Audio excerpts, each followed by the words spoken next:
Claude Lambert, the owner of several French restaurants, decided to visit his establishments dressed as a homeless man, but the way he was treated by his employees left him with a permanent scar of sadness.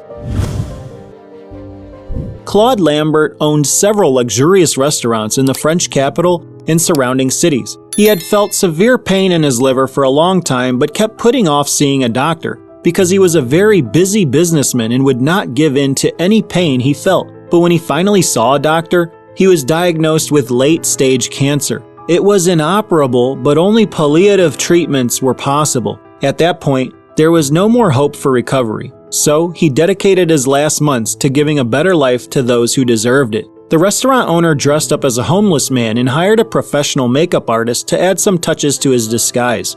He wanted to visit his restaurants to see how his employees would react to the presence of a beggar. But he did not expect that the way his employees treated him would make him cry.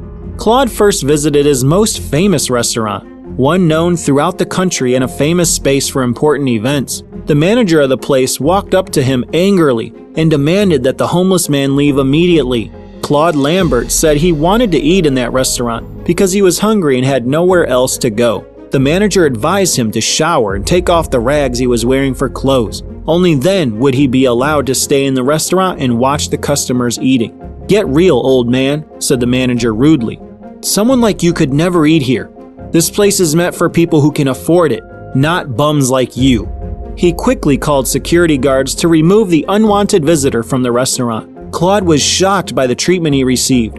In all his life, he never thought that his manager of so many years could treat other human beings this way.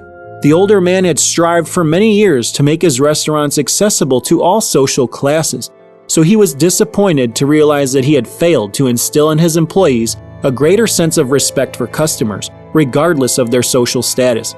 He waited in the restaurant for a few more minutes, hoping that other employees would come to his defense, but unfortunately, things got even worse. Within a few minutes, the chef came out of the kitchen shouting at the apparently homeless man, "If you are hungry, you can go to the back of the restaurant where I threw away yesterday's leftovers. I'm sure it would be the best meal of your life." Then the security guard pushed the hapless man out of the restaurant. The owner couldn't even believe what had just happened. He just gave up and walked to his next destination. The second restaurant was on a luxurious street in the center of town, adorned with beautiful flowers, which were picked and renewed daily. Its incredible beauty attracted hundreds of new customers. When he opened the door, a waitress immediately stopped him. She shouted to her manager that a tramp was trying to enter his elite establishment. The manager laughed in Claude's face and said the man couldn't even buy a piece of candy from that restaurant. Claude tried a different approach this time, saying he was a loyal customer and often even did business with the owner, but he went bankrupt due to a bad investment, and the bank took all of his assets. "Look, young man, if you call the restaurant owner, I think you would remember me," continued Claude. The manager said he was the owner and the vagrant had better get out of there before the police were called. The owner, disguised as a homeless person, was saddened by the bad treatment he received yet again and the blatant lies he heard from his manager. The idea that his employees were treating all homeless people this way scared him, and the man wondered what other things could be happening without his knowledge. He wandered the streets for a long time, wondering what was wrong with his management style. Finally, he arrived at his oldest restaurant, the first one he had opened, and where his right-hand man and best friend, Ethan, worked.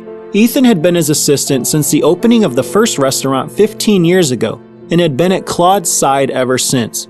There were many people inside, but Claude asked to talk to the manager, Ethan. He asked, "Please, can you please give me some food? I haven't eaten in 2 days." Ethan looked at him very closely, and Claude thought he was about to recognize him, but that didn't happen. "Sir, with all due respect, this is not a soup kitchen where you can get some food and leave. Remove yourself immediately, or I will be forced to call security," the manager said ruthlessly. "Please, young man, I would just like a slice of bread, nothing more. Everyone is throwing me out like I'm a mongrel," Claude argued, hoping his faithful assistant would accept his request. "Well, that's precisely what you look like, a mongrel circling restaurant tables, hoping something will fall off."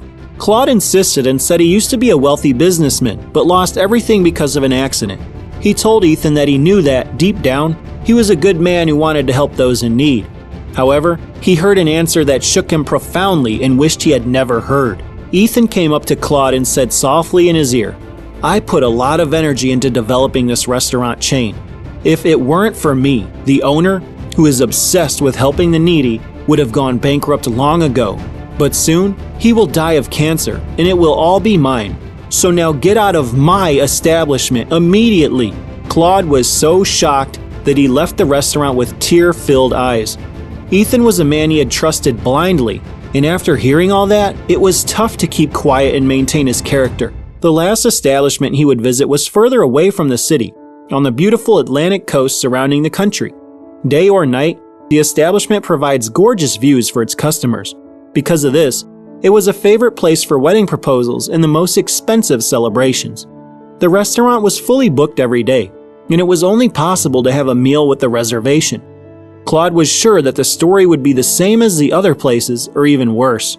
The dying man had already given up hope and was going there just to clear his conscience.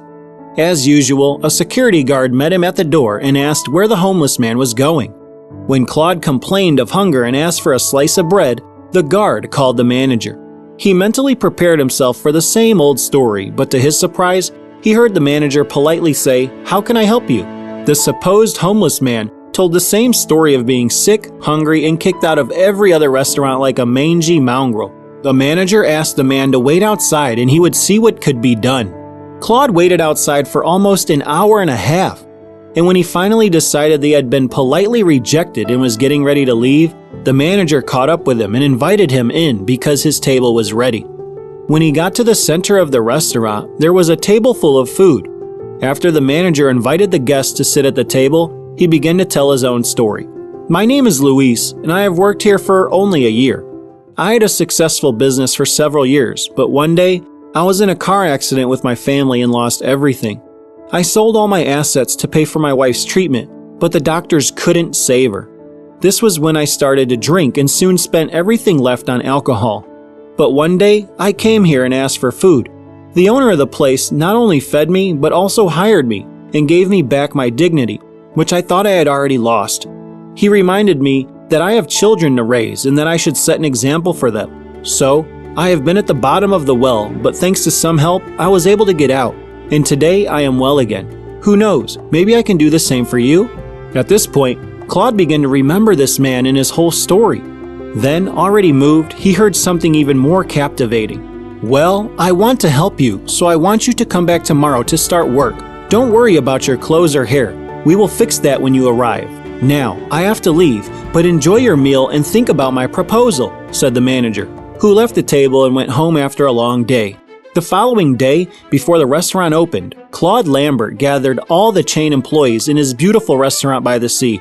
He didn't say why, he just said everyone needed to be there. When he entered the restaurant dressed as a homeless man, everyone started whispering to each other. He was escorted into the kitchen by security guards, and Claude called just one of the managers, Luis, to wait by the door. Left alone in the kitchen, he took off all his makeup and walked out to meet his employees, still wearing the shabby clothes of his homeless disguise. Everyone was shocked to see him in that state, and while they were still trying to assimilate everything happening, he announced his decision. "I am firing all the restaurant managers except Luis. I don't need soulless people who only care about money here. All employees of Luis Restaurant will become managers and later heirs to my network. I have no family, so I consider my employees as my only relatives. I wish all the best to those who are leaving today, and I hope you work on your souls and can one day feel redemption." Claude decided to spend his final days with the employees who had treated him kindly. Luis and he became great friends during the time he had left. After taking over, Luis ordered pictures of his friend and his story as the founder to be hung in all the company's restaurants. He says this was not only an act of homage and gratitude, but also a reminder to all employees to always keep their feet on the ground and treat all customers with kindness, whether they are wealthy or less privileged. If you like this story, please leave a like, and this other video that is appearing on the screen now will probably move you as well. Have a good day and see you in the next video.